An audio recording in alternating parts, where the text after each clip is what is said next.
Juízes capítulo 16. Dali Sansão foi até a cidade de Gaza. Lá viu uma prostituta, teve relações com ela. O povo de Gaza soube que Sansão estava lá. Então eles cercaram o lugar e ficaram a noite toda esperando Sansão no portão da cidade. Ficaram em silêncio pensando: vamos esperar o amanhecer, então nós o matamos. Então Sansão ficou deitado somente até meia-noite. Depois se levantou e arrancou o portão da cidade com os batentes e as trancas. Pôs tudo nos ombros e carregou para o alto do monte que está em frente à cidade de Hebrom. Depois disso, Sansão se apaixonou por uma mulher chamada Dalila, que morava no vale de Soreque. Então os governadores das 5 cidades dos filisteus foram falar com ela. Eles disseram assim: dê um jeito de Sansão contar para você, porque é tão forte, e como é que o podemos dominar, amarrar e deixar sem defesa. Se você fizer isso, cada um de nós lhe dará 1.100 barras de prata. Então Dalila pediu a Sansão: por favor, me conte o segredo da sua força. Se alguém quiser amarrar você e deixar sem defesa, o que é que ele deve fazer? Então Sansão respondeu: se me amarrarem com 7 cordas de aço novas que ainda não secaram, eu ficarei fraco e serei como qualquer um. Aí os governadores dos filisteus trouxeram para Dalila 7 cordas de arco novas que ainda não estavam secas, e ela amarrou de Sansão. Dalila havia deixado alguns homens escondidos esperando no outro quarto. Então gritou: Sansão, os filisteus estão chegando. E ele arrebentou as cordas de arco como se fossem fios de linha queimada. Assim eles continuaram sem saber qual era o segredo da força de Sansão. Então Dalila lhe disse: até agora você mentiu e caçoou de mim. Por favor, me diga como é que alguém pode amarrar você.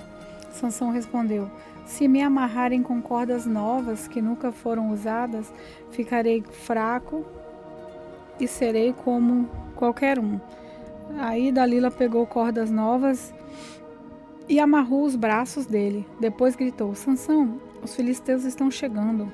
Os homens estavam novamente escondidos, esperando no outro quarto, mas Sansão arrebentou as cordas como se fossem fios de linha. E Dalila disse: você continua mentindo para mim. Diga como é que alguém pode amarrar você. Ele respondeu: se você tecer num tear as 7 tranças do meu cabelo e prendê-las com um prego grande de madeira, eu ficarei fraco e serei como qualquer um. Então Dalila fez com que Sansão dormisse. Quando ele adormeceu, ela pegou e teceu as 7 tranças dele num tear e prendeu-as com um prego grande de madeira. Depois gritou: Sansão, os filisteus estão chegando. Mas ele se levantou, arrancou o prego e tirou o cabelo do tear. Então ela disse: por que você diz que me ama, se isso não é verdade? Você me fez de boba 3 vezes e até agora não me contou por que é tão forte. E ela continuou a perguntar isso todos os dias. Sansão ficou tão cansado com a insistência dela que já não aguentava mais e acabou lhe contando a verdade. O meu cabelo nunca foi cortado, disse ele. Eu fui dedicado a Deus como nazireu desde nascimento. Se o meu cabelo for cortado, perderei a minha força, ficarei fraco e serei como qualquer um. Quando Dalila percebeu que ele tinha dito a verdade, mandou o seguinte recado aos governadores filisteus: voltem de novo. Agora ele me disse a verdade. Então eles vieram e trouxeram o dinheiro. Ela fez com que Sansão dormisse no seu colo Em seguida chamou um homem e ele cortou as 7 tranças de Sansão. Aí Dalila começou a provocá-lo, mas ele havia perdido a sua força. Ela gritou: Sansão, os filisteus estão chegando. Ele se levantou e pensou: eu me livrarei como sempre. Sansão não sabia que o Senhor o havia abandonado. Os filisteus o pegaram e furaram os seus olhos. Então o levaram a Gaza e o prenderam com correntes de bronze e o puseram para trabalhar na prisão, virando um moinho. Mas o seu cabelo começou a crescer de novo. Os governadores filisteus se reuniram para fazer uma festa e oferecer um grande sacrifício a seu deus Dagom. Eles cantavam: o nosso Deus entregou o nosso inimigo Sansão nas nossas mãos. O povo, quando viu Sansão, cantou louvores a Deus Dagom, assim: o nosso Deus entregou nas nossas mãos o inimigo que destruía a nossa terra e matava muitos dos nossos. E no meio daquela alegria disseram: chamem Sansão para ele nos divertir. Trouxeram Sansão para fora da cadeia e se divertiram à custa dele. Depois o colocaram entre as colunas do templo. Então Sansão pediu ao rapaz que o guiava pela mão: deixe-me tocar nas colunas que sustentam o templo, para que eu possa me encostar nelas. O templo estava cheio de homens e mulheres. Os 5 governadores filisteus estavam lá. Havia no terraço mais ou menos 3.000 homens e mulheres olhando para Sansão e se divertindo à custa dele. E Sansão orou ao Senhor dizendo: ó Senhor meu Deus, peço que lembres de mim. Por favor, dá-me força só mais essa vez. Deixa que de uma vez só me vingue dos filisteus, por terem furado os meus olhos. Então agarrou as 2 colunas no meio, que sustentavam o templo, com a mão direita numa coluna e a esquerda na outra, jogou todo o seu peso contra elas e gritou: que eu morra com os filisteus. Em seguida deu um empurrão com toda a força, e o templo caiu sobre os governadores e todas as outras pessoas. E assim, Sansão matou mais gente na sua morte do que durante a sua vida. Os irmãos de Sansão e toda a sua família foram buscar o seu corpo. Eles o levaram e sepultaram entre Zorá e Estaol, no túmulo de Manoá, seu pai. Sansão havia governado o povo de Israel durante 20 anos. Juízes capítulo 17. Havia um homem chamado Mica, que morava na região montanhosa de Efraim.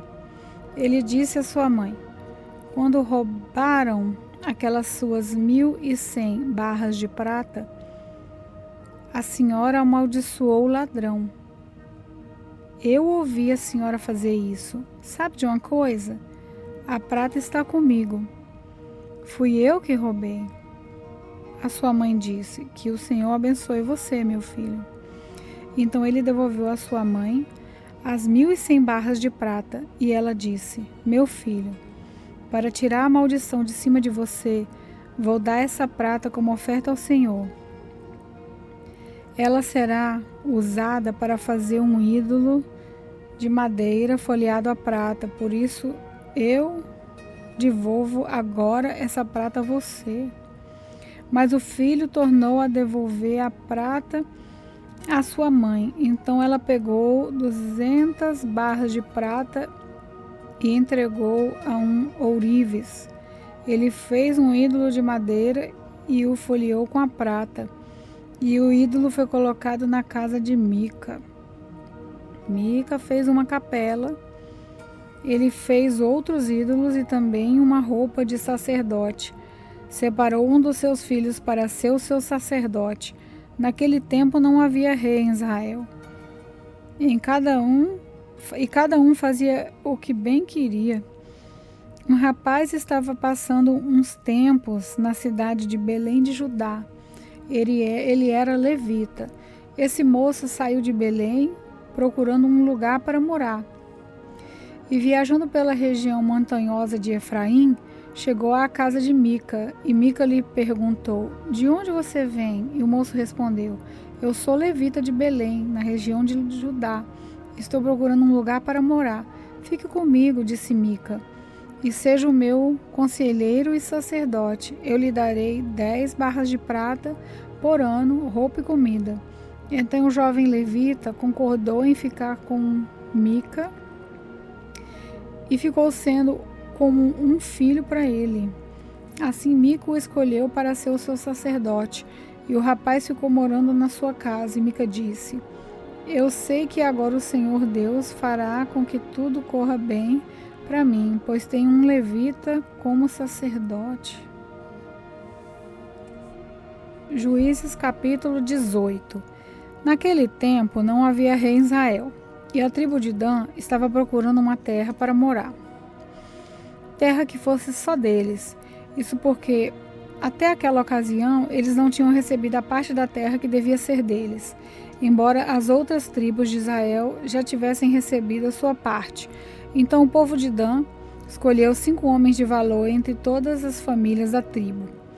Eles foram mandados das cidades de Zorá e Estaol para espiar e conhecer a terra. Foram para a região montanhosa de Efraim e ficaram na casa de Mica. Enquanto estavam lá, perceberam pelo jeito que o jovem levita falava que ele não era dali. Então chegaram perto dele e perguntaram: "O que você está fazendo aqui? Quem trouxe você para cá?" Ele respondeu: "Eu fiz um trato com Mica, ele me paga para ser sacerdote dele." Aí disseram ao moço: "Então pergunte a Deus se nós seremos bem-sucedidos na nossa viagem." O sacerdote respondeu: "Não se preocupem, o Senhor Deus está com vocês nessa viagem." Então os 5 homens saíram dali e foram para a cidade de Laís. Chegando lá, viram que o povo daquele lugar vivia em segurança, como os sidônios. Eram pacíficos e calmos e não tinham brigas com ninguém. Eles tinham tudo o que precisavam. Moravam longe dos sidônios e viviam afastados dos outros povos. Quando os 5 homens voltaram para Zorá e Estaol, a sua gente perguntou o que eles haviam descoberto. E eles responderam: "Vamos atacar. Nós vimos a terra. Ela é muito boa. Não fiquem aí parados. Vão depressa e tomem a terra. Lá vocês vão ver que o povo não desconfia de nada. A terra deles é grande e tem tudo o que é preciso. E Deus a está dando a vocês." Então, 600 homens da tribo de Dan saíram de Zorá e Estaol, prontos para a luta.